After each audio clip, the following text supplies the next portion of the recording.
Nah, form-formnya itu ini ada dua, yaitu ada order pembelian. Formnya yaitu terdiri dari kolom tanggal, terus kepada yang terhormat, nih ditujukannya kepada vendor gitu, alamat vendor, terus ada nomor, nama barang, kuantitasnya berapa, kode barangnya apa, harga satuannya, jumlah.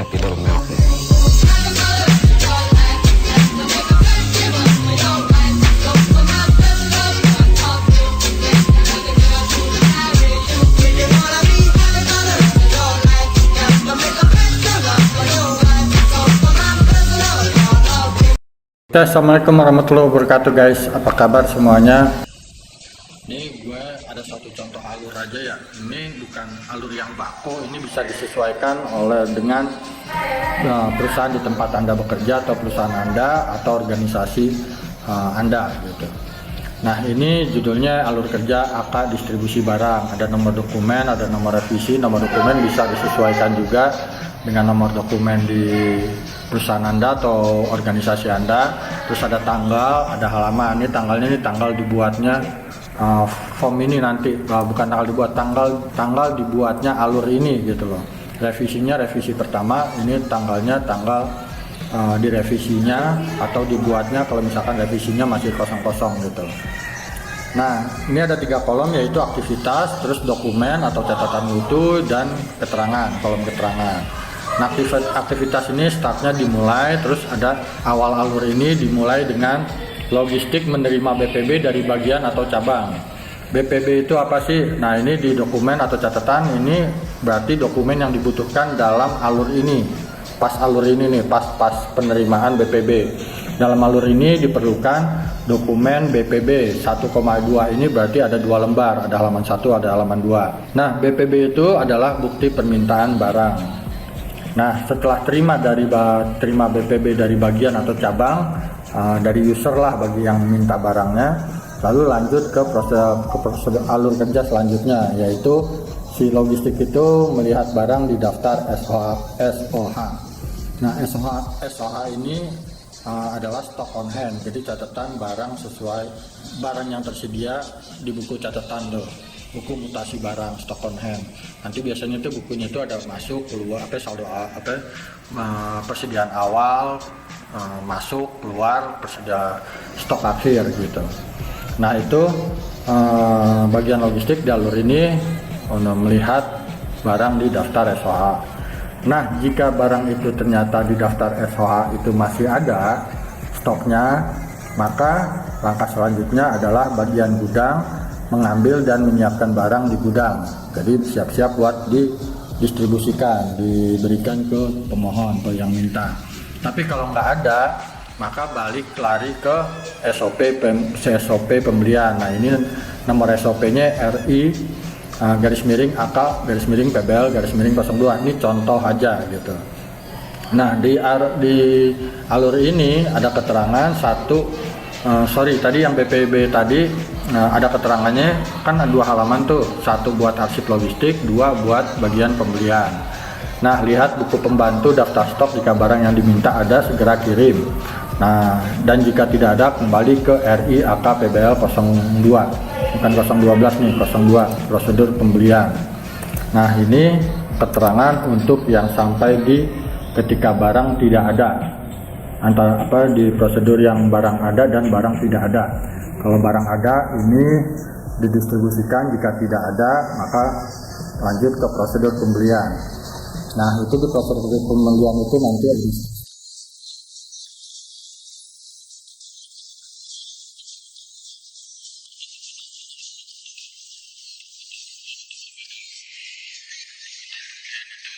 sebagai dasar untuk bikin puncak atau perintah pembelian. Nanti kita coba bahas di segmen selanjutnya ya. Dokumen yang dibutuhkan apa aja sih dia ketika di prosedur ketika barang ini ternyata ada dan siap didistribusikan, yaitu dokumen yang dibutuhkan ketika barang tersebut tidak ada, yaitu BPP tadi, bukti permintaan pembelian.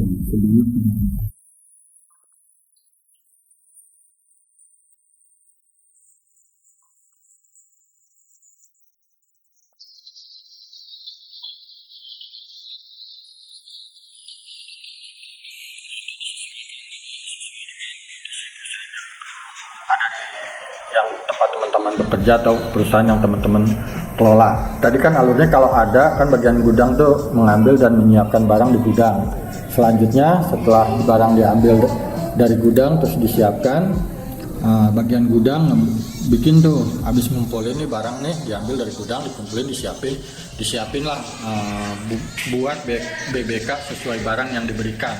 BBK itu apa sih? Bukti barang keluar. Jadi dicatat barang apa aja nih yang keluar. Nah ini sesuai dengan barang yang sesuai dengan bukti permintaan barang. Cuman bedanya kalau dia misalkan mintanya 5 ternyata ada 3, yang dibikin 3 itu sesuai dengan yang di bukti permintaan barang. Kalau ada 5-5-nya yang sesuai dengan bukti permintaan barang tadi. Jadi nggak boleh BBK ini keluar atau dibuat tidak sesuai dengan bukti permintaan barang. Jadi barang yang keluarnya harus sama dengan yang diminta, dokumennya pun isinya mau nggak mau harus kan sama dengan bukti permintaan barang tadi. Jadi jangan dikasihnya barang yang lain terus dibikinin BBK-nya, sehingga barangnya BBK-nya ketika dilihat di dokumennya antara BPB dengan BBK jadi beda, bukti permintaan barang dengan bukti barang keluar jadi berbeda catatannya, karena barang yang dikasihnya berbeda. Nggak boleh nih, ini harus benar-benar straight gitu kan. Jangan sampai nanti jadi masalah, salah-salahan. Nah, BBK ini dibikin 3 rangkap juga, yaitu 1 untuk bagian atau cabang atau yang minta tadi, nah, sebagai bukti kalau dia udah terima. Terus yang kedua untuk bagian pembelian, yang ketiga untuk arsip logistik.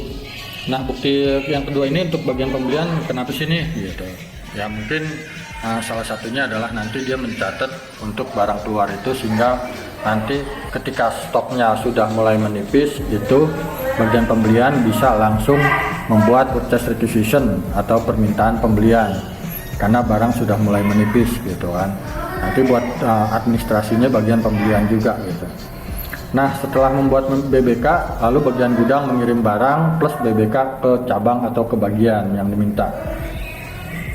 Lalu setelah dikirimkan barang, balik lagi, lalu diupdate lah ke kartu stok. Nah, dari yang tadi itu, yang BBK itu bukti barang keluar, udah dikirim, udah selesai semua dikasih, dokumennya dikumpul, baru dicatat di buku, bukan di buku, di kartu stok, sehingga benar-benar real antara barang yang di gudang dengan stok, kartu stoknya itu benar-benar real jadinya gitu. Nah, ini dokumen yang diperlukan adalah SOH, stock on hand. Susah banget ngomongnya, kelibet-kelibet. Setelah diupdate kartunya, lalu diupdate lah SOH-nya, stock on hand-nya. Sehingga stock on hand di bagian logistik ini terupdate barangnya ketika nanti barang terima lagi bukti permintaan barang, sehingga ketika melihat SOH tuh udah terupdate lagi gitu loh, apakah masih tersedia apa enggak. Kalaupun udah habis bisa langsung bikin bukti permintaan pembelian.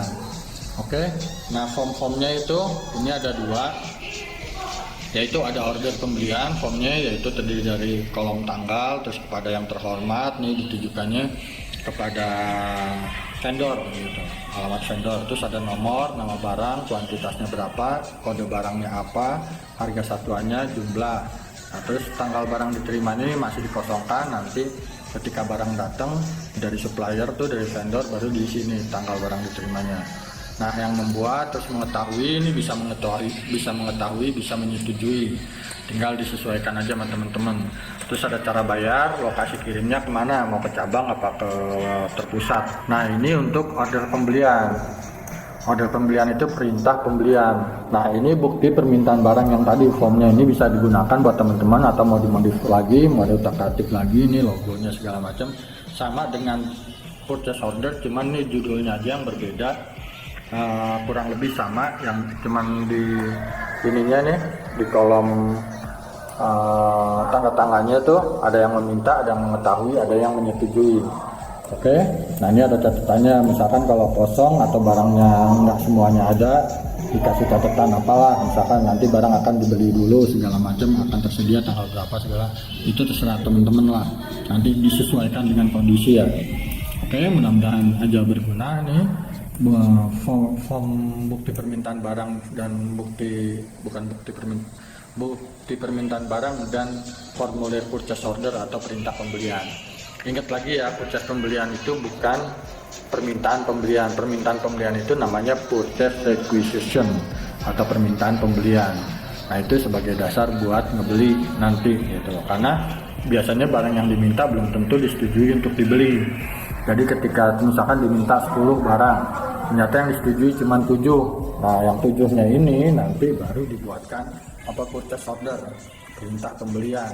Jangan sampai kalau purchase order digunakan buat ngajuin pembelian, nanti dicoret-coret ya bikin lagi akhirnya PO-nya kan gitu. Sedangkan PO itu biasanya juga formulir-formulir itu rata-rata biasanya terregistrasi nomornya. Jadi nanti nomornya lengkap-lengkap, karena dicoret-coret bikin ulang segala macam. Jadi jumlah pembelian yang dicatat dengan formulir yang dipakai jadi berbeda kan gitu. Misalkan ngajuin terus dicoret terus bikin ulang, sehingga ada 2 formulir pada ada 2 purchase order padahal belinya cuma sekali kan gitu. Oke, itu aja dari gue. Assalamualaikum warahmatullahi wabarakatuh.